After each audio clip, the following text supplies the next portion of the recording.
Hi folks, this is me in my natural habitat. I am on my boat and about to make some spaghetti bolognese for lunch, and I thought I'd share with you at the same time what I'm doing. Like, everybody needs to know how to make spaghetti bolognese, but at the same time I'd share with you a bit about life on the boat and just for shits and giggles and because it's something different. So I'm playing at the moment, doing some test broadcasting, and I'm doing this using the Be Live platform, and also just recording it offline. I'll be editing some of this out, probably a lot, and then putting it together so for my new show, which is called Whatever Floats Your Boat. So I'll just be pottering away and swapping cameras around, seeing if the audio works okay, because I have my Blue Yeti set up again, and working out where I can find something that looks like even a remote, like a studio, or having, I think I need to get some more equipment. I need it like a hole in the head, but seriously,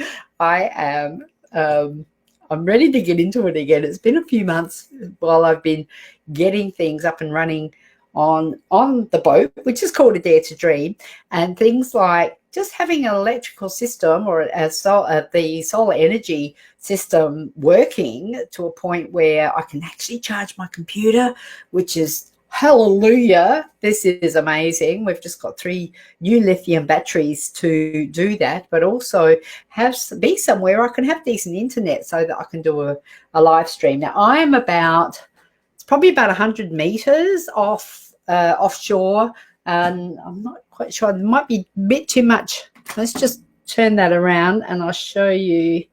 You can see over there. Over there is Coochie Island, and that's where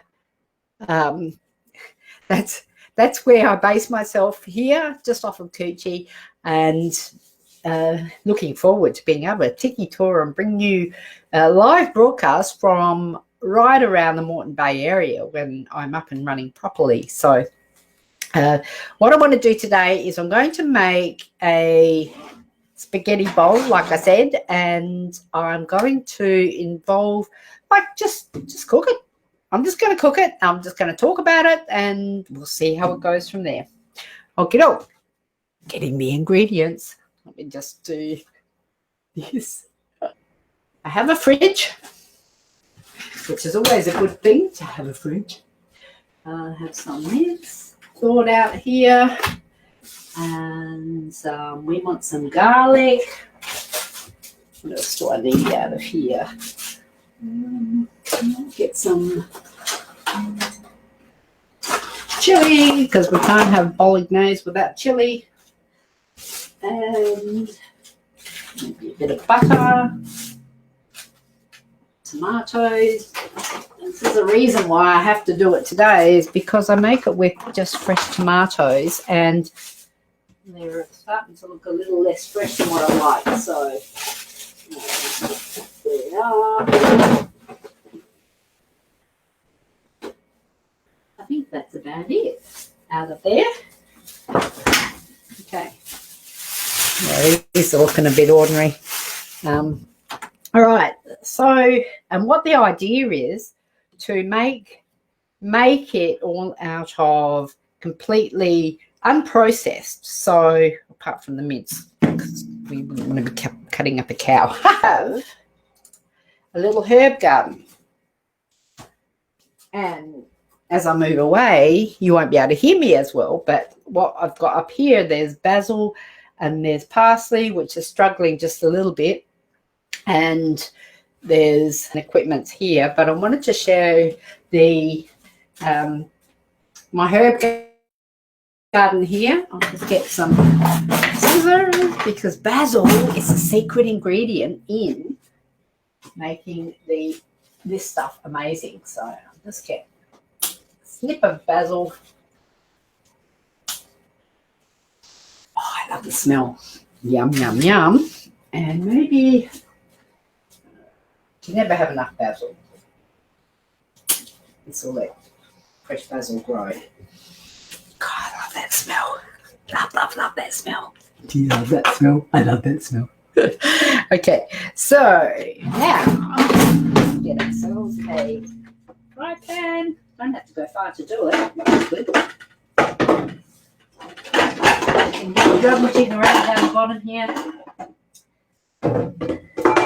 And all things being equal, you won't run out of gas. So we'll see. So there we go. All right. Okay.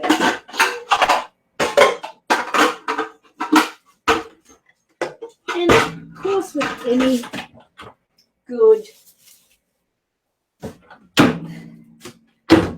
any good spaghetti bowl, you'll need onions as well. So I think we've assembled everything that we need, and I'm going to cut up the onions and garlic. Start with the garlic. We'll start with the garlic. Here we go. I don't have a garlic crush because I moved. Now, it's been in the fridge. I don't think you're supposed to put garlic in the fridge. It doesn't seem to be. Hang on, let me just get that camera right. Doesn't seem to be as, hang on. Fresh is what it was when we first started this journey. But if you know, let me know if you would store your garlic in the fridge, or would you store it? That was beefy. Would you store it in a dark place, in a cupboard or somewhere like that? Because that's why I store the onions, in a dark place in the cupboard, and they seem to be faring a bit better than the garlic. Anyway, it's freshish. So there's the garlic. We'll just chop that up, and you can see that I don't have a not a chef. I'm a cook. One of my favourite shows that I used to love watching was The Cook and the Chef with Maggie Beer and Simon Bryant. They were absolute favourites. Just got to put the water pump on and rinse my fingers.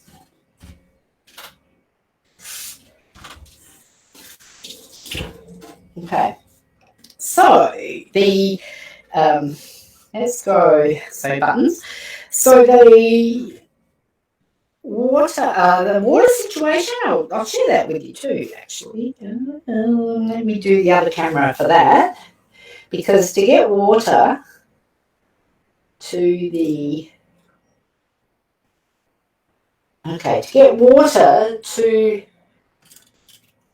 boat at the moment. Where is she?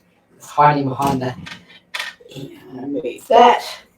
You can see the wheelhouse over there. There's a switch that's lit up just there, and that turns the water pump on and off for water. But I have to go to the jetty, which is, you can't see it, the boat's facing the wrong way, but the jetty is obviously near the beach, and fill up the, I've got two 20-litre containers, and I fill them up with water when semi-regularly, and then we've got the tanks. We've got two tanks in the hull, and when they're full and when I've got enough electricity now to run the pump, I've got gas, and then I can use the water in the sink, which makes it feel like I've actually got a home, because this was not working properly for me for a little while, but now it's all going well. It's all really coming together beautifully. So then I'm going to put this down here,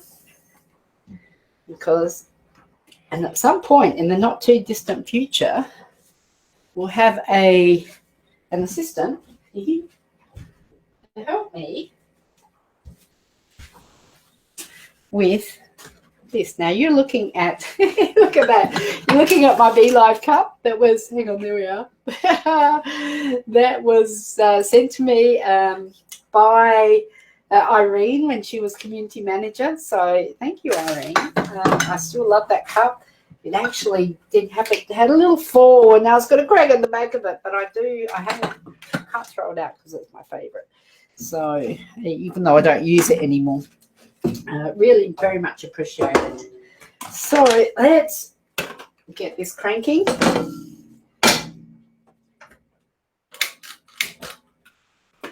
Yes.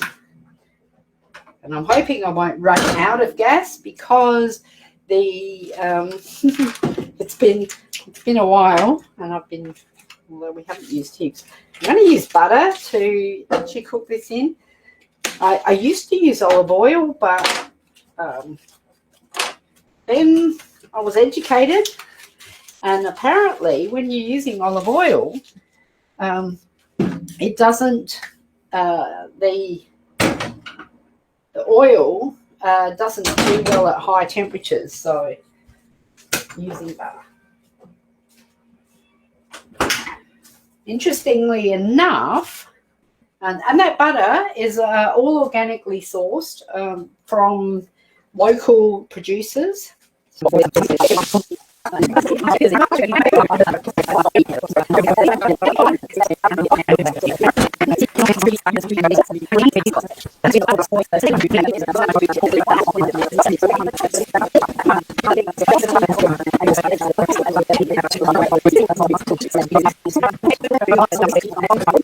Maybe just do this. We're going to come back here now, and we're going to chop up some tomatoes. Meter. I'll just put some seasoning. I use Vegeta. I'm going to pop some seasoning on there as well. Vegeta is the better. I love it. And I need to put some rice in there, but all right. So there's Vegeta.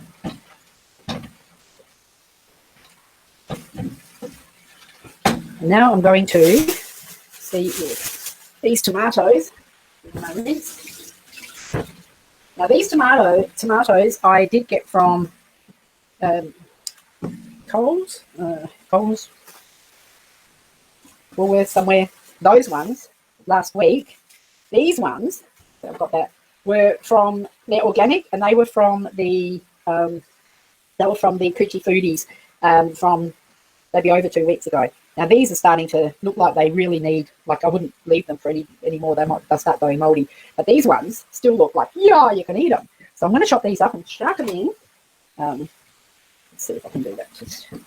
But it's really interesting to see how well how much more mileage you can get out of the organic and fresh ones that through the foodies group. So it seems to be like a lot better bang for your buck. That would be my opinion. I'll chuck these in. And the whole idea here is to use as little processed foods as possible, but we still want a tomatoey flavour. And I may end up putting just a bit of tomato paste in, or I've got some sun-dried tomato pesto. A stir. The other thing I'm going to do as well is I've got kombucha making stuff here, which you can see there. I want to make some kombucha, and that's going to be something that I will be doing live as well as making kombucha, because that's I'm hoping that the scobies that I got from Alex from Kinky Kombucha, I'm hoping that those scobies are going to be okay, because they've been sitting in Crystal's fridge since probably January, because we didn't have enough electricity here to power the fridge properly, and we've had to put in, well, we're in the process of installing a whole new solar energy system. We've got new lithium batteries and we've got a new charger, which is here. You can see that big thing over there. That's my recycling. It's got to go back to the bin at Crystals or the dump. So, and yeah, so the whole thing was, it's been a bit of a slow me down at the moment, and it's really good to be able to be comfortable here and to be able to do this stuff. And I'm just debating on whether I just lose those two. And the reason I say that is because when I we fill them up, they've got spring water or purified water in them. And so when I left the boat about 2 weeks ago, I was off the boat for a week because it was absolutely crazy, stormy weather, really high winds, gale force warnings. And I went, well, I actually this is what happens when you buy a tub, or a fix-me-upper. There were the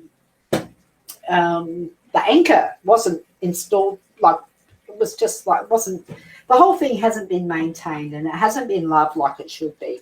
So now it's getting some love and we've put the anchor back on, but it wasn't on properly. And shout out to you, Peter and Cheetah, for your support in helping us get that back on. And so if it pulled away from the moorings, and shout out to the Buchanan boys, Buchanan Diving, for putting such a the mooring, because they, like, and I wasn't confident, and at that time I don't think we had the bilge pumps installed either.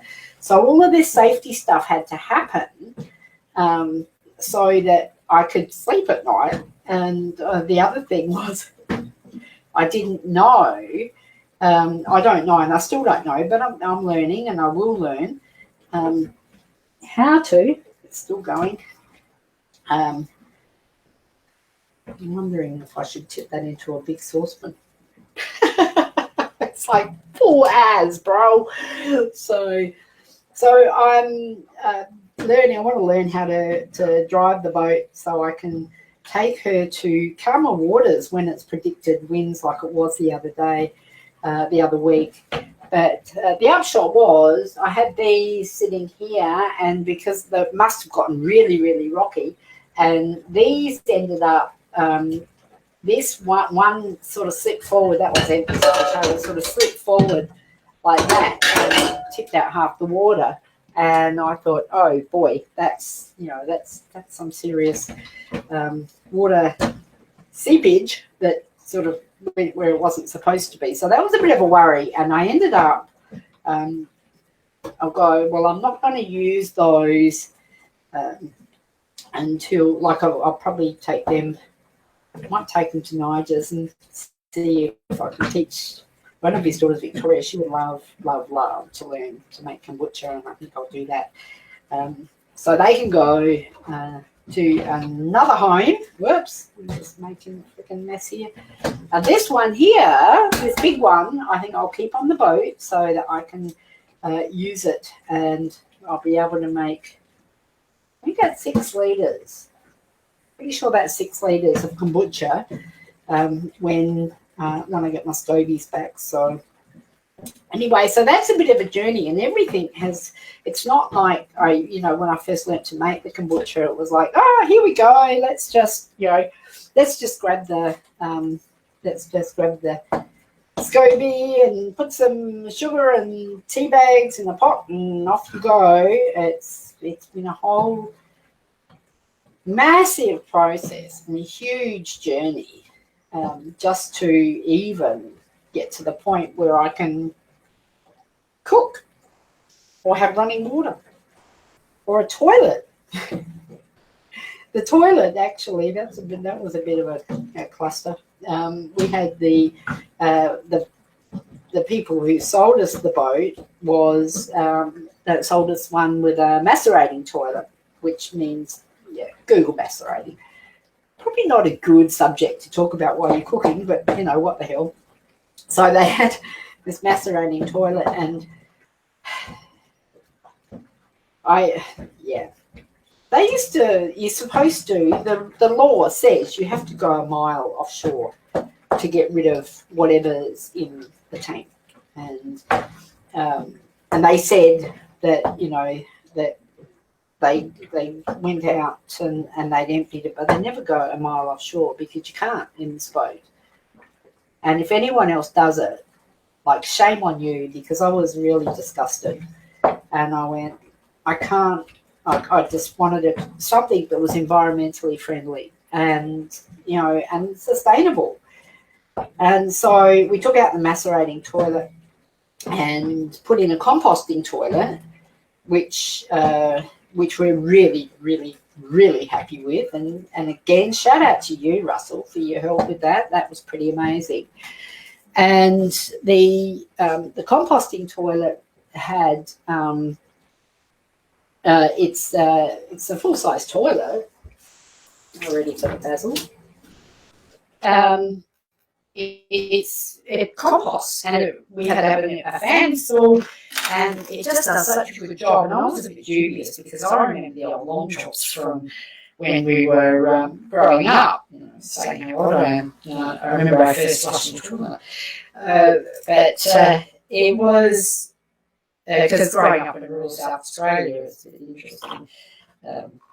So I thought, all right, we're going to go composting. We did a bit of research, and obviously that was going to be better for the environment and also better for me in terms of disposing of the body, disposing of the waste. And so I bought a composting toilet and had Russell install it, which was great. I had to uninstall the macerating toilet. And seriously, the people who sold the boat to us said that the tank was empty, and it's not on me because I didn't check. But we found out when we went to take the macerating toilet tank out that they hadn't emptied the tank, and it was disgusting. It was really, really disgusting. And I guess the lessons from that is that we ended up disposing of it responsibly, and but what the lesson there for me was that, you know, you just got to check it out for yourself. You can't rely on anybody else what they say. You've just got to make sure that you do your own due diligence. And I sort of thought that I was, but it turns out that I didn't. So that's on me, and I'm going to wear that. But back to here, we've got let me just back to that one. There we go. So we've got the basil in here cooking up, and God, if we had smell-o-vision, this would be so yummy. Smells so good. I have more basil, I'll probably put more in, but this is just yum. So that's bubbling away. And I'm going to pop put some chilli in there now. So I'll get a big fat one. There it is. And the end off. And you can be quiet looking at here on a boat, but it's actually not. We've got people come past on the weekends. It's really interesting because we've got the Coochie beach. The front beach has been really popular with the jet ski folks, and it's actually getting more and more popular. And so some weekends you'd see there'd be, 30 or 40 or sometimes even 50 jet skis lined up at the beach, and people are over at the cafe having a bit of their coffee and brunch and whatever else they're doing, which is really, really cool. So this is, and sometimes they go past, sort of, I think you're only supposed to be 5 knots, 4 or 5 knots. As you come past, like in the Bay Area, Sometimes they go screaming. I don't want to sound like a killjoy, but it can be a bit annoying. So anyway, there we go. So here we go. There's the Spag Bolg. I'll just turn that down if I can find that. Turn it on low and simmer it. So I'll just use it a bit for lunch. And that's made without any sauce, any processed foods or anything like that. And the other thing I wanted to share with you was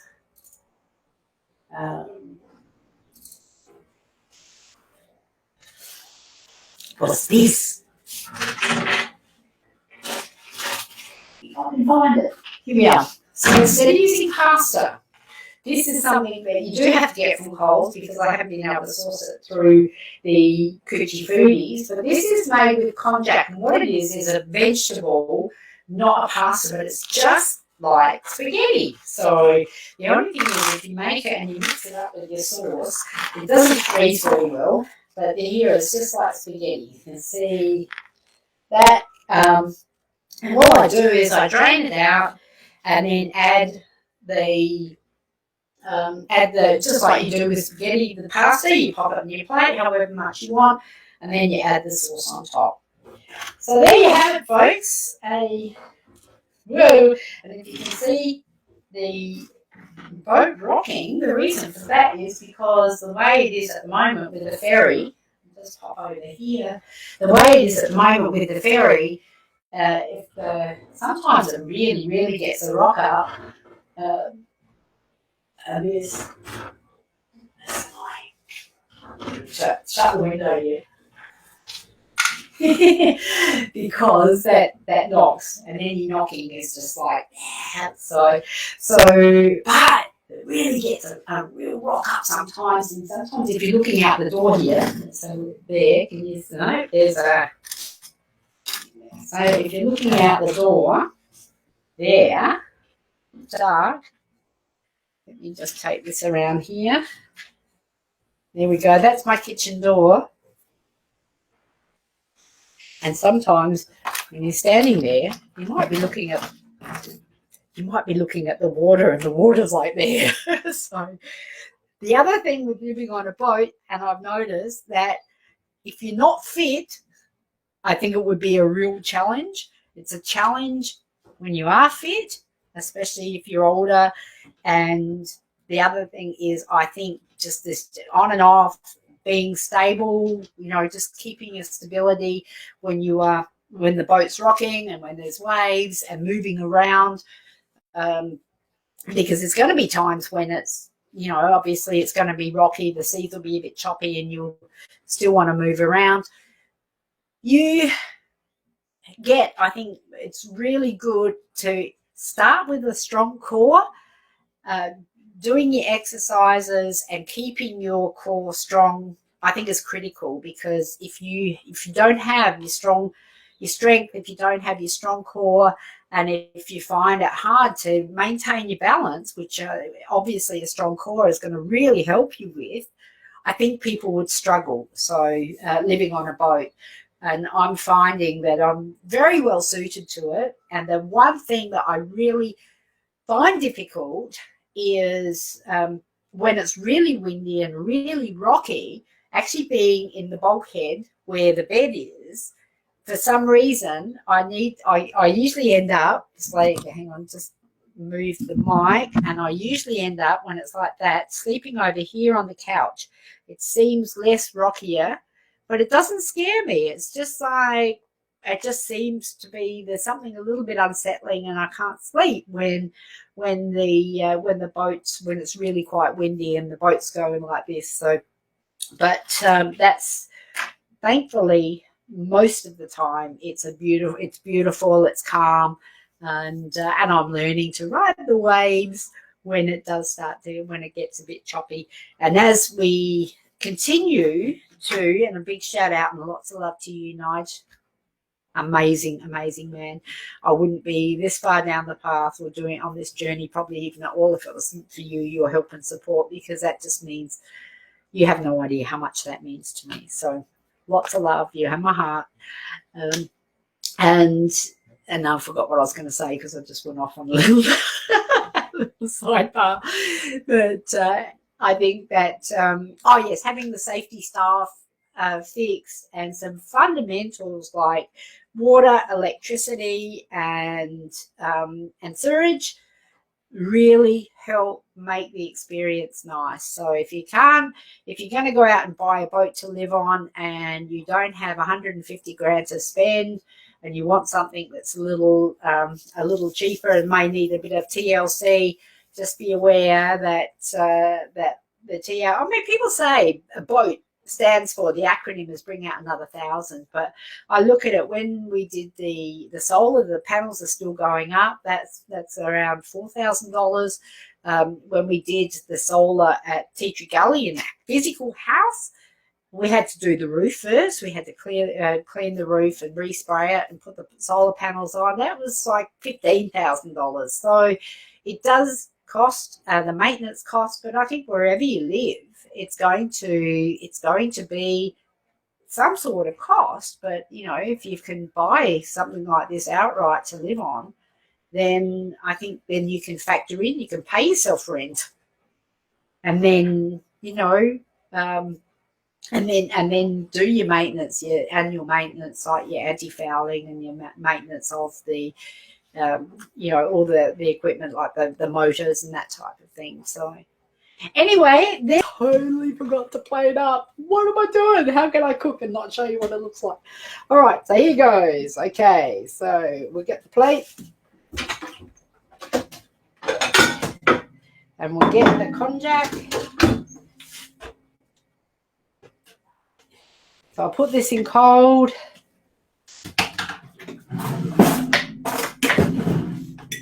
Just stir it around a bit. Myself a spoon and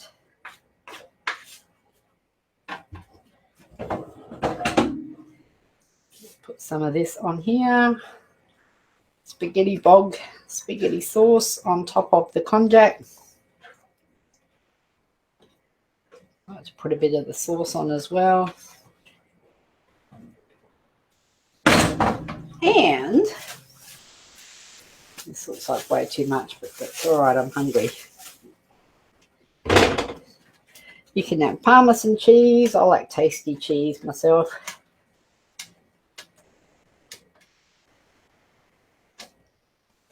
It's probably way too much, but it's one thing that I haven't managed to master yet is the not eating cheese as part of the dairy thing. So, and I've got some some parsley that I'll just chuck on here because I like.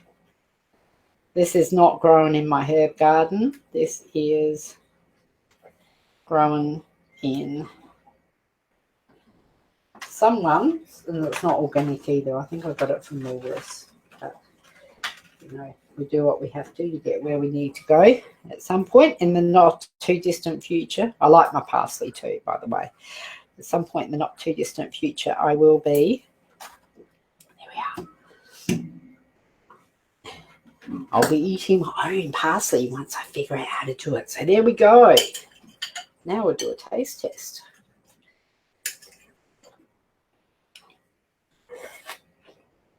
Oh God, that's so good. So good. You gotta try it. Spaghetti bolognese.